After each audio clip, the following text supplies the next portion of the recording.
Canadians just voted their country from the frying pan into the fire as their new left-wing globalist tool of a prime minister swept elections that puts him in charge through 2029. It was a stunning collapse for the Conservatives led by infamous apple muncher Pierre Poilievre, who lost his own seat, which is embarrassing.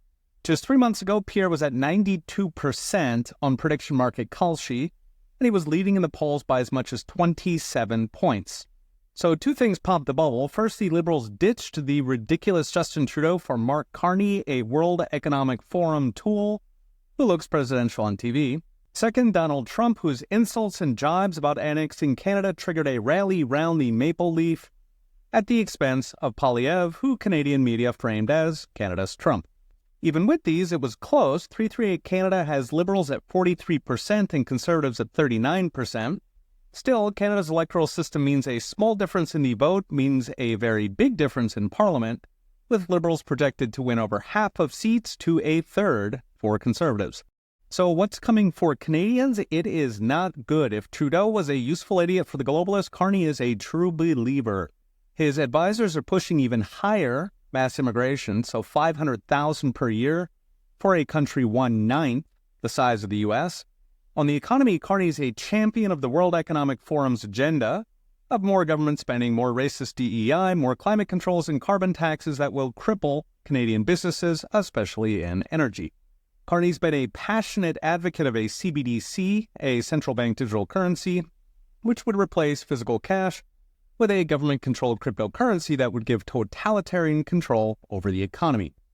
Carney has been downright giddy about the prospect of Canadians handing over their lives to government, positively savoring how willing Canadians were to, quote, surrender to Leviathan during COVID. Meanwhile, he called Canadian truckers, quote, seditionists, which carries a 14-year prison sentence. Finally, Carney is likely to ramp up friction with the U.S., instead cozying up to the European Union, who, after all, sees eye to eye on authoritarian censorship and social engineering from migration to global warming. This throws blue-collar Canadians under the bus, given that 3/4 of Canada's exports are to the U.S., meaning over 1 in 5 Canadian jobs depends on export to the U.S. EU exports are 15 times smaller.